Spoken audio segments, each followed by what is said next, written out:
आप सभी को प्रभु यीशु मसीह में मेरा सलाम। आज हम बात करेंगे कि विश्वास जो है किस प्रकार का होना चाहिए, सही विश्वास क्या है।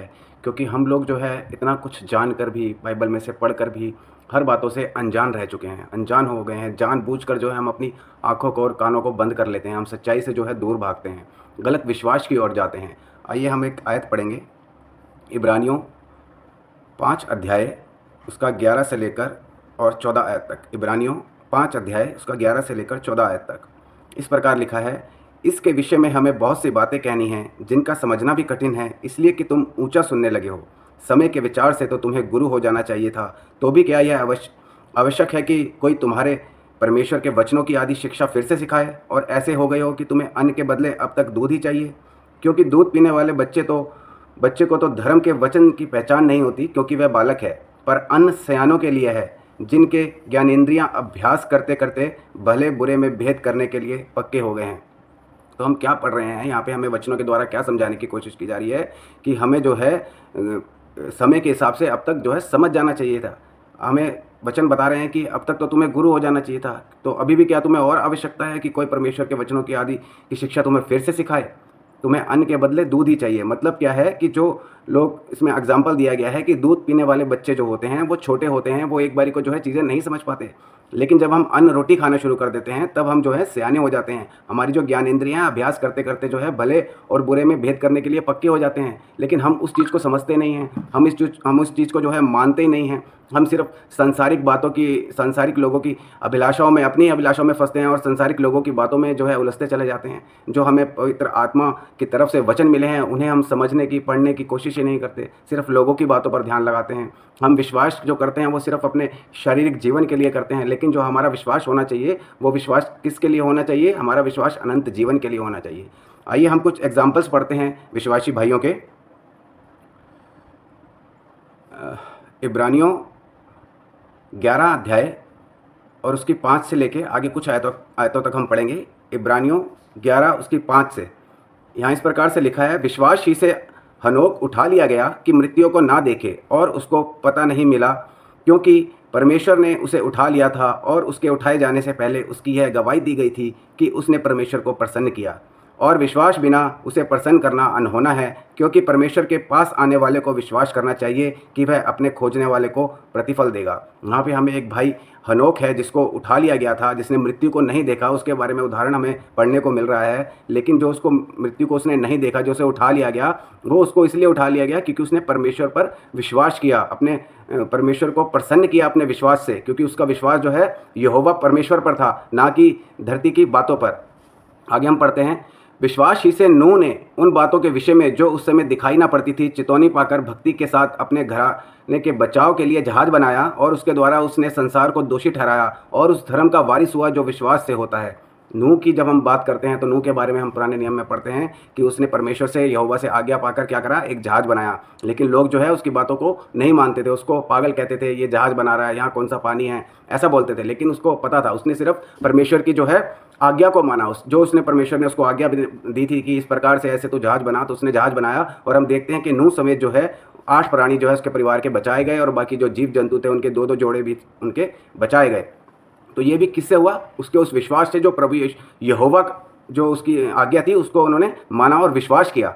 आगे हम पढ़ते हैं। विश्वास ही से इब्राहिम जब बुलाया गया तो आज्ञा मानकर ऐसी जगह निकल गया जिसे मिरास में लेने वाला था, और यह ना जानता था कि मैं किधर जाता हूँ, तो भी निकल गया। विश्वास ही से उसने प्रतिज्ञा किए हुए देश में, जैसे पराये देश में परदेशी रहकर इसहाक और याकूब समेत जो उसके साथी उसी प्रतिज्ञा के वारिस थे, तंबुओं में वास किया, क्योंकि वह उस स्थिरने वाले नगर की बाट जोता था जिसका रचने वाला और बनाने वाला परमेश्वर था। आगे पढ़ते हैं हम। विश्वास से सारा ने आप बूढ़ी होने पर भी गर्भ धारण करने की सामर्थ पाई, क्योंकि उसने प्रतिज्ञा करने वाले को सच्चा जाना था। हम देखते हैं कि विश्वास से सारा ने भी जो है बूढ़ी होने पर भी गर्भ धारण किया, क्योंकि जो है उसकी प्रतिज्ञा सच्चे को जानने वाली थी। उसका जो विश्वास यहोवा पर था। तो हम उसके विश्वास की यहाँ बात कर रहे हैं कि जो विश्वास है वो कितने लोगों के साथ जो है, हम पुराने नियम में इन चीज़ों को पढ़ते हैं कि हमें देखने को मिलता है। आगे हम पढ़ते हैं।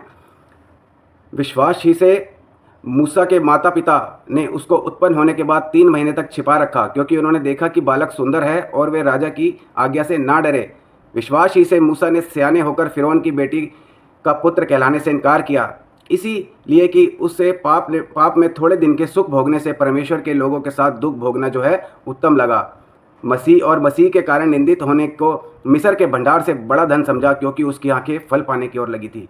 यहाँ जो हम ये उदाहरण पढ़ रहे हैं मूसा का, उसने मसीह के कारण निंदित होने को मिस्र के भंडार से, जो मिस्र में भंडार था, जो प्रभु यीशु मसीह उनको हर रोज़मर्रा की ज़रूरतें जो हैं वो उनको दिया करता था। हम बाइबल में पढ़ते हैं, सच्चा कलाम हमें जो है बताता है कि 40 साल जो है ना उनके जूते घसे और ना ही उनके जो कपड़े फटे। तो ये, लेकिन उसने जो है इस सुख विलास को भोगने से ज़्यादा किसको धन समझा? क्योंकि उसकी आंखें उस फल को पाने की ओर लगी थी। कौन सा फल पाने को? उस जीवन को जो हमारी मृत्यु के बाद का जीवन है, उस फल को पाने के लिए लगी थी। लेकिन हम जैसे लोग देखते हैं, हम पुराने नियम में भी अभी पढ़ेंगे कि पुराने नियम में भी लोगों ने यही जो है गलतियां करी। सिर्फ शारीरिक चीज़ों के लिए, धरती के सुख विलास के लिए जो है परमेश्वर के से मांगते रहे और उस फल की ओर ध्यान नहीं लगाया जो हमारे को प्रभु यीशु मसीह जो आज कहता है कि मैं तुम्हें अनंत जीवन दूंगा, उस फल की ओर जो है उन्होंने ध्यान नहीं लगाया।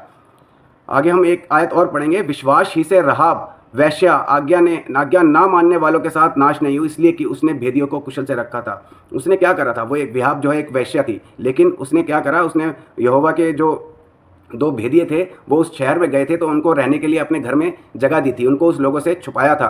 किस विश्वास से? क्योंकि वो यहोवा परमेश्वर पर विश्वास करती थी और उसकी इसी आज्ञा मानने के लिए जो उसने उन लोगों के साथ किया, उसको जो है दंड की आज्ञा नहीं हुई। आगे हम पढ़ते हैं कि ऐसा क्या हुआ था पुराने नियम में जो ये दिक्कतें उनको झेलनी पड़ी।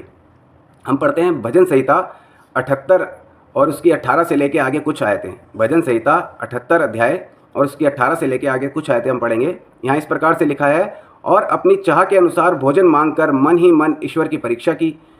जो उन लोगों को, जो मूसा जो है मिस्र में से निकाल लेके आया था इजराइलियों को, उनके बारे में यहाँ लिखा गया है। और अपनी चाह के अनुसार भोजन मांगकर मन ही मन ईश्वर की परीक्षा की। भोजन मांगकर मन ही मन जो है वो परमेश्वर की परीक्षा कर रहे थे, क्या हमें ये देगा। आगे लिखा है, वे परमेश्वर के विरुद्ध बोले और कहने लगे, क्या ईश्वर जंगल में मेज लगा सकता है? परमेश्वर के विरुद्ध बोले और मूसा से जो है चिल्लाकर बोलने लगे, क्या जो है ईश्वर जंगल में मेज लगा सकता है, यानी कि हमें खाने को दे सकता है? उसने चट्टान पर मार के जल तो बहा दिया और धाराएं उमड़ चली, परंतु क्या वह रोटी भी दे सकता है? क्या वह अपनी प्रजा के लिए मांस भी तैयार कर सकता है? वो मूसा से बोलने लगे कि उसने चट्टान पे जो है तुझे बोल के, जब उसने अपनी लाठी को मारा तो जल निकल गया, वो तो निकल गया, धाराएं भी उसमें से निकल गई, क्या वो हमें रोटी देगा? क्या वो हमारे लिए मांस तैयार कर सकता है? यहोवा सुनकर क्रोध से भर गया। तब याकूब के बीच आग लगी और इजराइल के विरुद्ध क्रोध भड़का, इसीलिए कि उन्होंने परमेश्वर पर विश्वास नहीं रखा था, ना उसकी उद्धार करने की शक्ति पर भरोसा किया। किस लिए उनका क्रोध जो भड़का? क्योंकि उन्होंने यहोवा परमेश्वर पर जो है विश्वास नहीं किया, बल्कि जो है मूसा को बोलने लगे, उस पर झिटकाने लगे कि क्या ये ऐसा कर सकता है परमेश्वर? क्या हम लोगों को ये रोटी और मांस दे सकता है? आगे पढ़ेंगे। तो भी उसने आकाश को आज्ञा दी और स्वर्ग के द्वारों को खोला। परमेश्वर यहोवा ने आकाश को आज्ञा दी और स्वर्ग के द्वारों को खोला और उनके लिए खाने को मन्ना बरसाया और उन्हें स्वर्ग का अन्न दिया। उनको शूरवीरों की सी रोटी मिली, उसने उनको मन माना भोजन दिया। उसने आकाश में पुरवाई को चलाया और अपनी शक्ति से दक्षिण बहाई और उनके लिए मांस धूल की नाई बहुत बरसाया और समुद्र के बालू के समान अनगिनत जो है पक्षी भेजे और उनकी छावनी के बीच में उनके निवासों के चारों ओर गिराए और वे खाकर अति तृप्त हुए और उसने उनकी कामना जो है पूरी की। लेकिन आगे हम पढ़ते हैं, उनकी कामना जो है बनी रही, उनका भोजन उनके मुंह में ही था, उनकी कामना और भी बनी रही, वो और भी आगे मांगने लगे कि हमें ये चाहिए, हमें वो चाहिए। वो उस चीज़ के लिए प्रभु यीशु मसीह पर विश्वास नहीं करते थे, यहोवा परमेश्वर पर, जो परमेश्वर ने उनको बोला था कि मैं तुम्हें कनान देश में लेके जाऊँगा, वहाँ पे जो है शहद और दूध की नदियाँ बहेंगी। वो उस चीज़ पर विश्वास नहीं करते थे। वो उनको क्या चाहिए था? रोज़मर्रा की चीज़ें चाहिए थी, अपने लिए कुछ चाहिए था। तो हम पढ़ेंगे, उनकी कामना बनी ही रही, उनका भोजन मुंह में ही था। अभी उनका भोजन मुंह में ही था, ना अभी उन्होंने पूरा खाया नहीं था जो परमेश्वर ने उनके लिए दिया, कि परमेश्वर का क्रोध उन पर भड़का और उसने उनके हष्ट पुष्टों को घात किया और इजराइल के जवानों को गिरा दिया। फिर परमेश्वर का क्रोध जो है उन पर भड़का, क्योंकि वो विश्वास कर ही नहीं रहे थे। वो परमेश्वर की परीक्षा लेने में व्यस्त थे। उनको विश्वास नहीं था कि मैं उनको इतनी सही जगह पे लेके जा रहा हूँ और ये विश्वास क्यों नहीं कर रहे। इतने पर भी वे और अधिक पाप करते गए और परमेश्वर के आश्चर्य कामों की प्रतीति ना की। इतने पर भी वो जो है और अधिक पाप करते गए और उसके जो आश्चर्य कर्म हैं और उसका जो वादा था कनान देश में ले जाने का, उसकी प्रतीति उन्होंने नहीं की। तो मेरे बहनों और भाइयों, आज भी हम जो है यही गलती कर रहे हैं कि हम जो है शारीरिक जीवन में जो है शारीरिक सिर्फ अपने अभिलाषाओं के लिए प्रभु यीशु मसीह से विश्वास रखते हैं, लेकिन हमें ज़रूरी है कि हम प्रभु यीशु मसीह के उस अनंत जीवन के वादे के ऊपर विश्वास रखें जो उसने हमसे किया है। वो हमारे जो है दूसरी मौत जो हमारी आनी है उसको ज़रूर हमें बचाएगा। इन उदाहरणों से हमें सीखना चाहिए और प्रभु यीशु मसीह आपको फिर इन वचनों के द्वारा जो है आशीष दे। आप सभी को एक बार फिर प्रभु यीशु मसीह में मेरा सलाम।